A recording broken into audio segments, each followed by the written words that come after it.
hari ini kita memasuki seri yang baru di Alpha Omega Church, yaitu Your Body is a Wonderland. Dan ini akan kita bahas selama 2 bulan ke depan, bulan Juni dan bulan Juli. Nah saudara, saya mau share dengan Anda beberapa fakta yang menarik tentang tubuh manusia. Saudara, pernah tahukah Anda bahwa tanpa air liur kita, saudara, kita nggak bisa merasakan rasa. Tanpa air liur kita, tanpa ludah kita nggak bisa merasakan rasa. Soalnya coba kalau Anda tidur, Bapak Ibu Saudara sekalian ya, terus kemudian kan lidahnya bisa agak kering gitu ya. Apalagi kalau tidurnya bahasa Jepangnya tuh ngowoh gitu saudara ya, kayak tambah semakin kering kan ditimpa AC lagi gitu, semakin kering mulutnya. Terus waktu Anda bangun, Bapak Ibu Saudara sekalian langsung bangun, langsung mau makan sesuatu, kayak rasanya tuh aneh gitu ya. Apalagi bercampur dengan aroma bau mulut kita yang masih belum sikat gigi fresh, ya kan, di pagi hari gitu ya, yang mengundang orang lain seperti sedikit ingin nyuruh Anda sikat gigi gitu ya, Bapak Ibu Saudara sekalian. Ternyata tanpa air liur kita nggak bisa merasakan apa-apa. Nah yang kedua, saudara, kira-kira ada yang tahu berapa banyak bakteri yang ada di dalam mulut Anda? Berapa kira-kira? Ratusan lebih, bukan? Ribuan, 2000, kira-kira berapa? Ternyata jumlah bakteri yang ada di dalam mulut kita adalah sebanyak jumlah populasi manusia di bumi. Berarti banyak sekali ya Bapak Ibu Saudara sekalian. Jadi kalau kita ngatain orang lain, kamu tuh mulutnya kotor, ya memang sudah banyak bakterinya. Ternyata ya, terbanyak bakterinya. Nah masih seputar mulut kita, ini keren sekali, pencipta kita hebat banget. Ternyata tidak ada orang yang punya set gigi yang sama Bapak Ibu Saudara sekalian. Orang kembar pun set giginya berbeda. Mungkin nanti Anda coba suruh Pastor Elia coba buka mulutnya, difoto dulu, terus nanti kalau Pastor Elia difoto lagi, dengan sama atau enggak. Nah ternyata research menemukan ternyata gigi kita aturannya tuh seunik sidik jari kita Bapak Ibu Saudara sekalian. Dan juga selain itu lidah kita, setiap orang punya sidik lidah yang berbeda. Kayak sidik jari kan lain-lain, ya, ini lidahnya tuh juga patternnya tuh lain-lain Bapak Ibu Saudara sekalian. Jadi mungkin habis gini kalau mau masuk kerja cek locknya nggak hanya fingerprint, mungkin print lidah sekalian. Gitu ya, gantian lagi, orang sekantor. Terus Bapak Ibu Saudara sekalian, mulut kita menghasilkan kurang lebih 37.854 liter air liur selama kita hidup. Yang berarti bisa mengisi 2 kolam renang ukuran besar. Bayangkan saudara, jadi air ludah kita dalam seumur hidup kita menghasilkan 37.854 liter air liur. Berarti apalagi saudara, orang-orang kalau kebiasaan yang gitu. Aduh, kayak ini nanti habis ini perlu dikuduskan. Beberapa hari yang lalu saudara, saya lagi di airport. Waktu itu masih lagi nunggu bagasi sama teman-teman soundovers. Saya lagi berdiri di situ, tiba-tiba ada seorang bapak-bapak saudara yang tiba-tiba gini, ke tempat sampah plastik-plastik yang ada di bandara. Anda tahu kan saudara, ke tempat sampah plastik itu, sampai saya mikir, menjijikan, kayak udah suara itu tuh bikin saya parno gitu loh. Aduh jijik banget. Saya udah pura-pura gak kelihatan, biarin gak kelihatan, pura-pura main handphone. Lagi saudara, mati, saya pikir gila.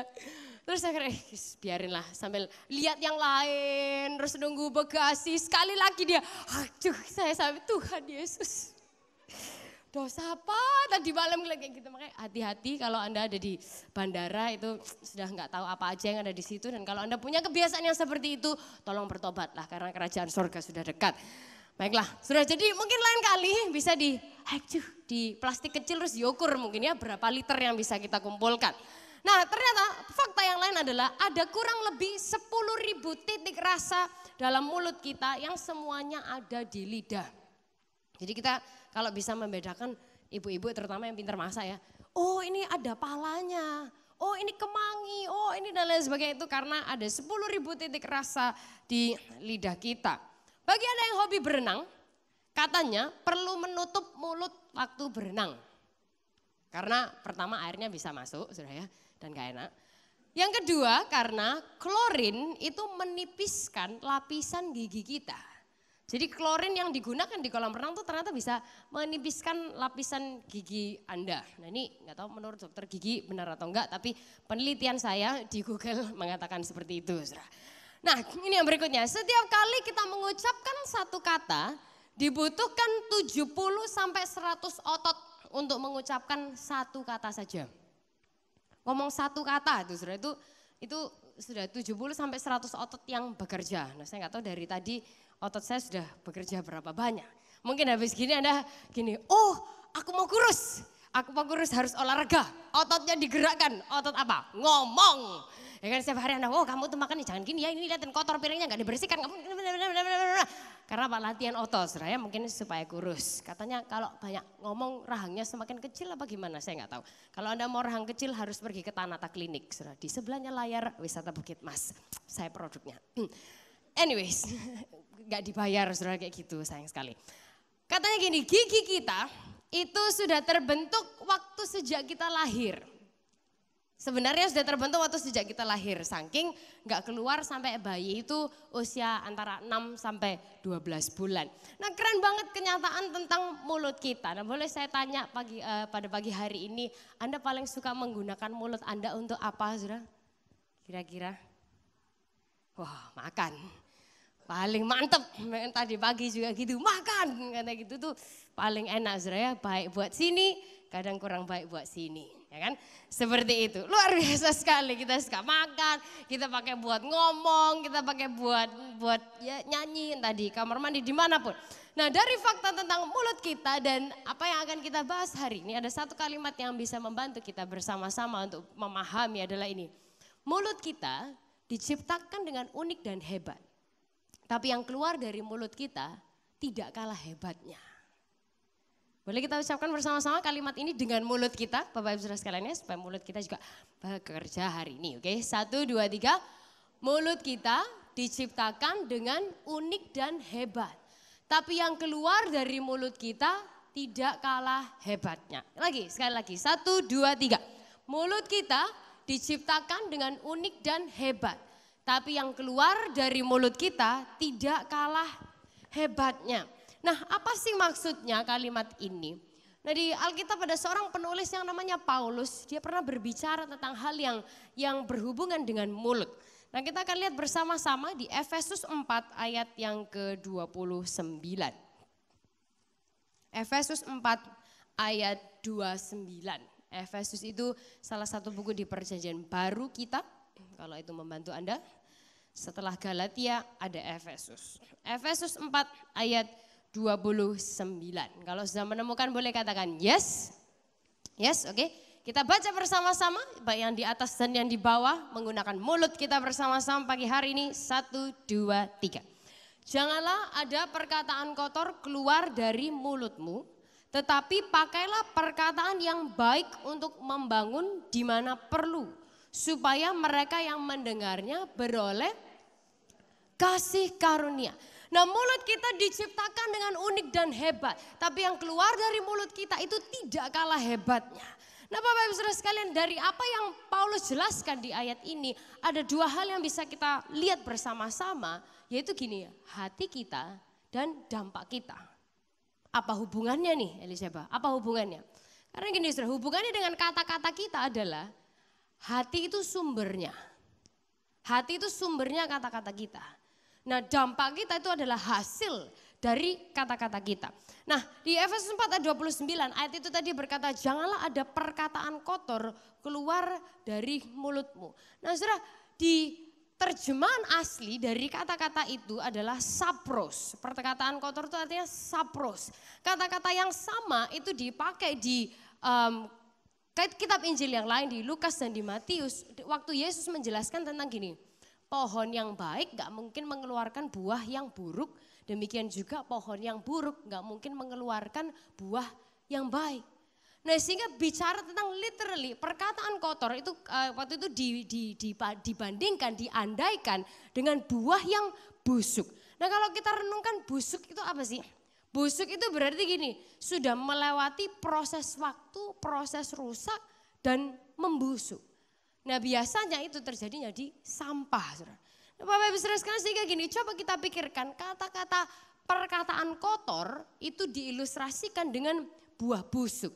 Nah sesuatu yang busuk saudara, berarti nggak bisa berkembang dan nggak bisa dipelihara.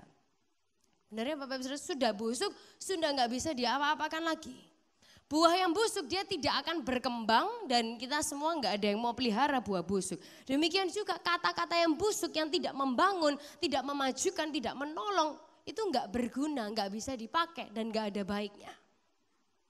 Nah kemudian sama dengan buah yang busuk, itu bisa bikin orang jadi sakit. Ya kan, saudara, kalau pisang hitamnya sudah banyak di mana-mana, terus mulai keluar jamurnya dikit-dikit gitu ya, terus dimakan. Wow, itu bikin banyak virus, kita bisa jadi akrab dengan toilet karena dikunjungi terus gitu berkali-kali selama satu hari, kita kayak kangen gitu sama toilet karena didatangi terus Bapak Ibu Saudara sekalian. Jadi sakit dan banyak virusnya, banyak jeleknya. Demikian juga dengan kata-kata yang buruk, kata-kata yang busuk, waktu keluar dari mulut kita itu bawa sakit buat orang lain. Entah sakit hati, pikirannya dan lainnya dan segala macamnya. Saudara, buah yang busuk baunya juga nggak enak, saudara. Mencemari ruangan di sekitarnya. Nah beberapa hari yang lalu waktu saya masih lagi di Palangka, saya makan mangga, saudara. Wah saya pikir masih ada waktu, cepat-cepat saya ngupas mangga. Ngupasnya di kamar, soalnya yang punya rumah bilang di kamar aja, di luar panas lebih enak di kamar. Oke, saya duduk di kamar, saya kupas mangga saya, dinikmati sendirian. Saudara, nikmatnya mangga itu nggak ada kakak saya yang harus saya berbagi dengan mereka, nggak ada. Ya kan, jadi saya nikmati sendiri. Waktu sudah selesai, semua sisanya yang tengah-tengahnya itu kalau orang Jawa bilang peloknya itu saya buang di tempat sampah beserta dengan kulitnya. Kemudian keluarlah saya dari kamar, beraktivitas dan lain sebagainya. Sampai beberapa jam kemudian saya masuk lagi. Saudara. Waktu saya masuk di kamar, kok baunya aneh ya? Bau apa ini ya? Bau kayak wangi ya? Enggak, bau kok agak gimana gitu loh, kok aneh. Terus saya ingat ada apa ya dari tadi, ada apa? Saya baru ingat, oh ternyata mangga yang dari tadi saya makan. Karena nongkrong di situ Bapak Ibu Saudara sekalian. Sehingga harus saya buang kreseknya, ya saya ikat dibuang di luar, di tempat sampah. Nah Bapak Ibu Saudara sekalian, perkataan kita yang busuk itu juga tidak menyenangkan atmosfer di sekitar kita. Suasana pernikahan dan hubungan Anda jadi gak menyenangkan, suasana keluarga jadi gak enak, suasana pekerjaan dan tempat sekolah kelas kita jadi gak enak, suasana komsel kita, pelayanan kita juga jadi gak enak. Nah saudara, buah busuk itu datangnya dari pohon yang sakit. Atau yang sudah gak nancep di pohonnya, lama-lama juga bisa jadi jelek seperti itu. Nah kalau buahnya jelek, pohonnya jelek, buahnya juga jelek. Demikian juga kata-kata busuk. Datangnya dari mana? Dari hati yang biasanya sakit. Hatinya jelek, kata-katanya jelek. Itu pasti. Dan Bapak Ibu Saudara sekalian, kalau diri kita sendiri, waktu kita misalnya lagi dongkol, kita lagi jengkel, lagi menghadapi di anger. Yang kita bahas selama 1 bulan di bulan yang lalu. Wah ini sudah kemarahan yang membandel beberapa hari, hati kita nggak enak. Yang keluar dari kata-kata kita, jujur nih Bapak Ibu Saudara, di dalam hati kita juga pasti gak enak. Nah mulut kita diciptakan dengan unik dan hebat. Tapi yang keluar dari mulut kita juga tidak kalah hebatnya. Nah sehingga kalau itu tadi menunjukkan sumbernya dari hati yang gak beres, dari hati yang sakit, dari hati yang jengkel, mendongkol, gak enak dan lain sebagainya. Kita lihat dampaknya saudara.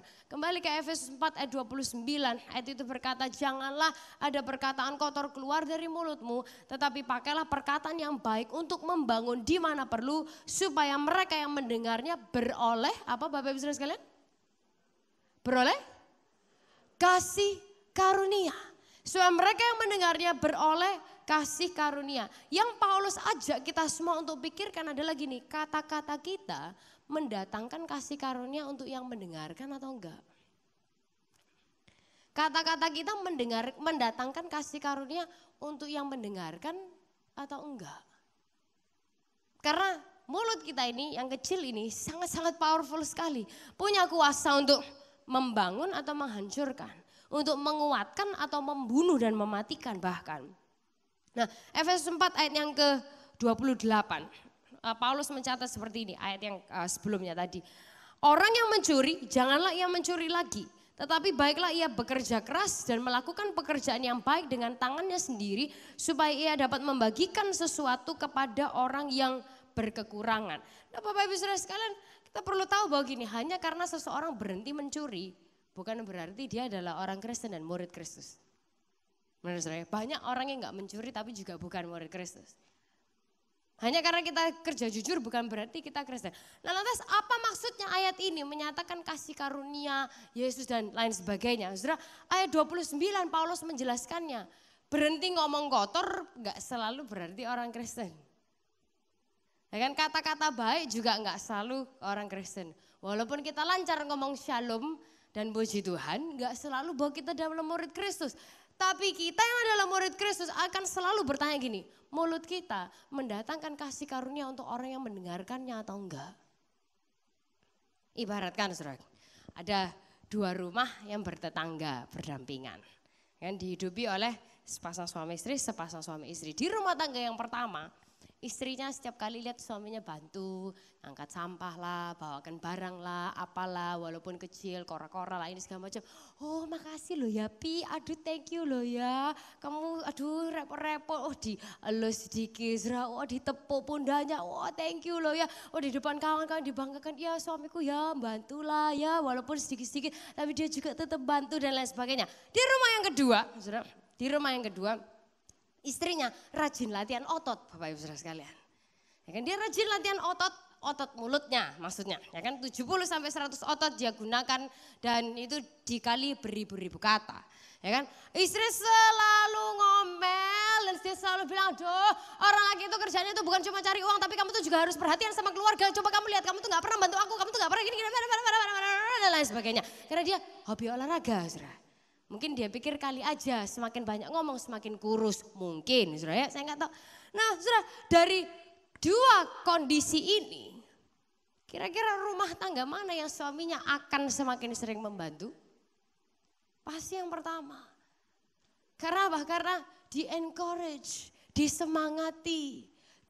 Istilah itu dikipasi terus. Oh iya, wah thank you loh ya, diapresiasi dan lain sebagainya. Ternyata kata-kata yang penuh kasih karunia itu berdampak. Bukan hanya untuk diri kita pribadi. Karena kalau kita ngomongnya happy, hati pasti lebih happy. Kita ngomongnya ngomel dan marah, ini akan semakin marah. Bukan hanya sekedar untuk kita pribadi, tapi untuk orang-orang di sekitar kita, orang-orang yang kita cintai, orang-orang yang kita hargai. Untuk atmosfer dan suasana rumah kita, pekerjaan kita, sekolah, gereja, komsel, pelayanan dan lain sebagainya. Karena sekali lagi mulut kita diciptakan dengan unik dan hebat. Tapi yang keluar dari mulut kita tidak kalah hebatnya. Nah sehingga Bapak Ibu Saudara sekarang pertanyaan, kerugiannya apa saat kita nggak paham tentang hal ini? Saat kita nggak paham dan kita nggak pelihara mulut kita terserah aja. Mulut saya mau ngomong ya terserah saya. Wah enak ya saudara ya, mulut kan mulut saya, terserah saya. Saudara, bukan hanya sekedar hati kita dan dampak kita jelek, tapi konsekuensinya terlalu beresiko. Maksudnya gimana? Yesus pernah bilang sesuatu tentang kata-kata yang didengar oleh murid yang namanya Matius. Dan dia catat itu saudara. Di Matius 12 ayat yang ke-36. Kita lihat ayat ini bersama-sama. Matius 12 ayat yang ke-36. Ada yes? Yes, oke. Kita baca bersama-sama ya, seluruh ruangan ini pakai mulut kita latihan mulut kita saudara supaya 70 sampai 100 ototnya ini selalu bekerja. Oke, bersama-sama dalam hitungan yang ketiga, 1, 2, 3. Tetapi aku berkata kepadamu, setiap kata sia-sia yang diucapkan orang harus dipertanggungjawabkannya pada hari penghakiman.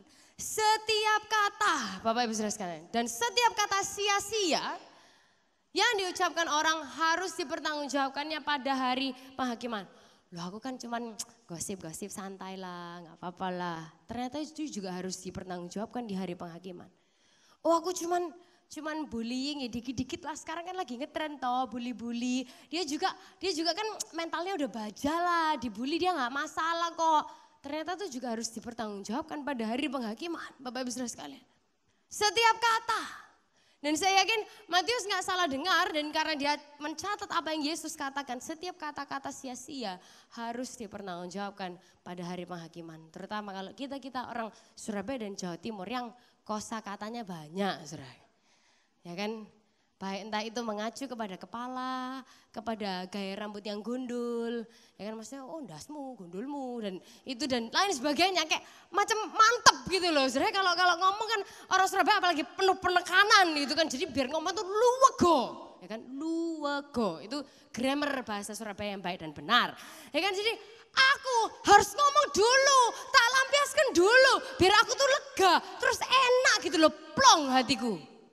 Tapi saudara, sini plong orang lain nyesek Bapak Ibu Saudara sekalian. Benar kan dengan apa yang kita keluarkan sehingga semua kata-kata sia-sia yang kita ucapkan harus dipertanggungjawabkan di hari penghakiman. Tapi kenyataannya Bapak Ibu Saudara sekalian, saya nggak sempurna dengan mulut dan kata-kata saya. Terutama kalau lagi di jalan, saya perlu paling banyak didoakan dan ditumpang tangan, tumpang kaki sekalian. Saudara. Kita semua nggak sempurna dengan mulut dan kata-kata kita.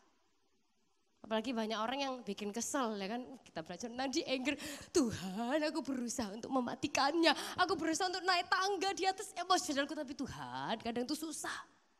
Sehingga kalau ini adalah pergumulan kita semua setiap hari, ya kan karena mulut nih nggak sadar tapi paling banyak dipakai dan tahukah Anda bahwa orang laki-laki dalam satu hari itu mengeluarkan sekitar 10 sampai 15 ribu kata per harinya.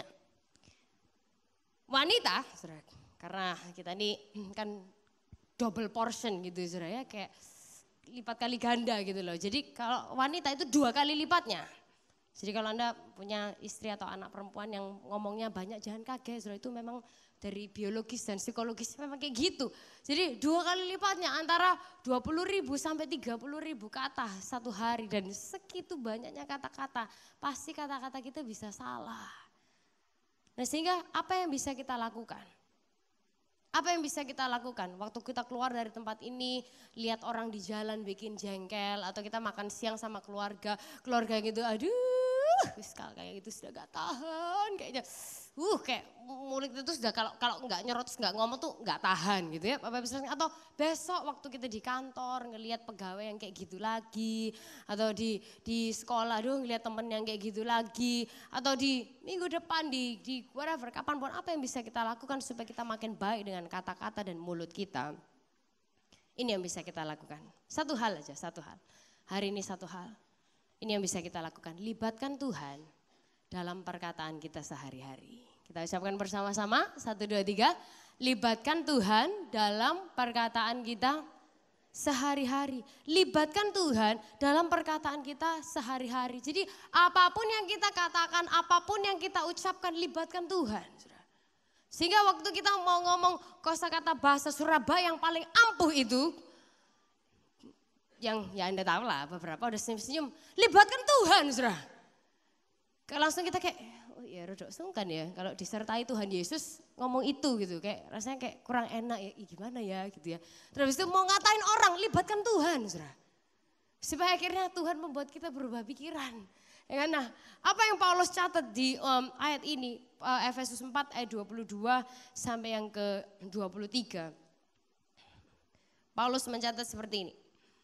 Yaitu bahwa kamu berhubung dengan kehidupan kamu yang dahulu harus menanggalkan. Katakan bersama menanggalkan, 1, 2, 3. Menanggalkan. Manusia lama yang menemui kebinasaannya oleh nafsunya yang menyesatkan. Supaya kamu dibaharui, ucapkan dibaharui, 1, 2, 3. Dibaharui di dalam roh dan pikiranmu. Nah Bapak Ibu Saudara sekalian, ada 2 kata yang perlu kita pegang di situ, 2 kata yang kita ucapkan, menanggalkan dan dibarui. Nah kata-kata menanggalkan itu adalah kata-kata aktif. Ya kan kalau grammar bahasa Indonesia kata-kata aktif berarti sebuah tindakan yang kita lakukan, kita tinggalkan, kita stop hal-hal yang lama, yang dulu-dulu, yang gak baik-baik, kita yang stop. Dan kemudian saudara yang berikutnya adalah dibarui. Dibarui itu adalah kata-kata pasif yang artinya gini, Tuhan yang mengerjakan pembaruannya buat kita. Bisa diikuti Bapak Ibu Saudara sekalian. Dibaharui artinya Tuhan dengan kekuatannya, dengan kuasanya yang mengerjakannya di dalam kita. Pembaharuannya di mana? Di dalam roh kita dan di pikiran kita. Dulu jauh dari Tuhan, roh kita dalam kegelapan. Sejak kita kenal Yesus, terima Yesus, roh Tuhan yaitu Roh Kudus, itu yang menguasai kita. Roh Kudus yang menuntun kita. Roh Kudus yang membantu kita untuk ini loh berkata-kata. Roh Kudus dia yang menolong kita untuk ini loh yang kamu omongkan. Dibaharui artinya direnovasi. Saudara. Bukan cuma sekedar dicat sedikit-sedikit. Tapi dirubah seluruhnya. Hati kita, pikiran kita, roh kita. Karena sekali lagi apa yang keluar dari mulut ini asalnya dari roh dan hati kita. Roh dan hati kita direnovasi, dibersihkan, diganti dengan hati yang baru. Nah ini bukan hanya sekedar modifikasi moral. Tapi perhatikan sudah dibaharui, direnovasi roh dan pikirannya itu bicara tentang transformasi total, perubahan total dari dalam roh dan pikiran. Yang akhirnya berdampak pada perilaku dan kata-kata yang keluar dari mulut kita. Nah, sehingga mulut kita menunjukkan dua hal. Menunjukkan hati kita yang ada sumbernya. Dan menunjukkan dampak kita. Akibatnya apa nih? Dari kata-kata yang keluar dari mulut kita. Setiap hari kita minta Tuhan tolong kita Tuhan perbarui hati dan pikiranku. Kita minta Tuhan tolong aku perbarui kata-kataku setiap hari. Saudara kita semua bisa salah kata. Saya sangat bisa apalagi saudara untuk salah kata. Di dalam bicara banyak salahnya. Tapi di momen itu kita minta Tuhan untuk Tuhan barui lagi hatiku dan pikiranku. Saudara hal yang paling sederhana dalam hidup ini kadang-kadang tuh waktu bercanda kita tuh sering salah kata-kata ya saudara. Nah waktu hari Kamis yang kemarin waktu esok Sound of Praise itu lagi di Balikpapan. Acara udah selesai kita masuk ke minibus yang memang disediakan buat ngangkut kita itu saudara. Nah waktu kita masuk ke minibus semua lagi di dalam situ radionya nyala. Tiba-tiba saudara denger lagu dari zaman dulu sekali ada sebuah band legenda di Indonesia namanya adalah Stinky. Lagunya tuh kayak gini saudara. Mungkinkah kita kan selalu bersama walau terbatas. Ada yang tahu saudara?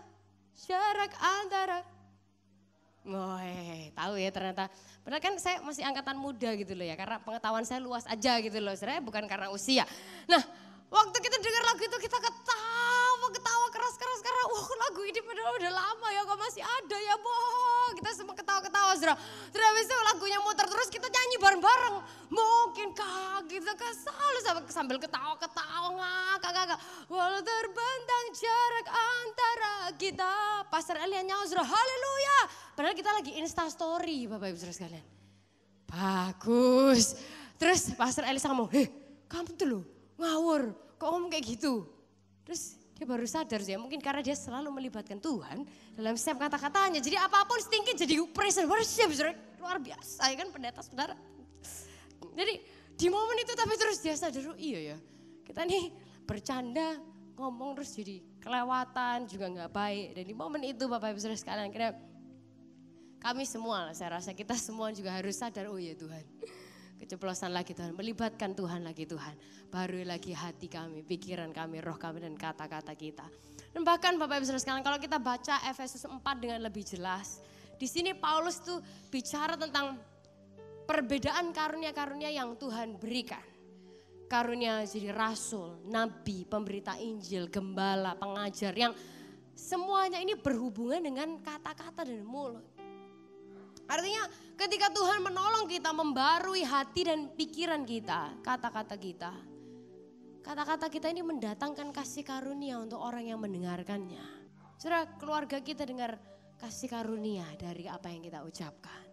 Anak-anak kita, orang tua kita dengar kasih karunia dari apa yang kita ucapkan. Pegawai, saudara, atasan, bawahan, lingkungan Anda dengar kasih karunia dari kata-kata yang kita ucapkan. Teman komsel, rekan pelayanan, dengar kasih karunia dari kata-kata yang kita ucapkan. Karena kata-kata goblok itu enggak terlalu berkasih karunia Bapak Ibu saudara sekalian. Dan di tulisan yang sama, yang Paulus catatkan untuk orang-orang Korintus. Dia bicara tentang bagaimana roh Tuhan itu yang bekerja di dalam kita, membarui hati dan pikiran kita, memberikan kita kata-kata hikmat. Dan kemudian memakai mulut kita untuk bicara dalam bahasa roh dan kuasa Tuhan dinyatakan bernubuat dan lain sebagainya. Sehingga Bapak Ibu Saudara sekalian, mulut kita diciptakan dengan unik dan hebat. Tapi yang keluar dari mulut kita itu juga enggak kalah hebatnya. Sehingga Alpha Omega Church, your body is a wonderland. Your mouth is a wonderland. Dan pastikan apa yang kita ucapkan di semua kata-kata kita melibatkan Tuhan. Dan Dia yang membantu kita untuk menjadi lebih baik lagi. Kenapa gak berikan tepuk tangan yang luar biasa bagi Tuhan pagi hari ini?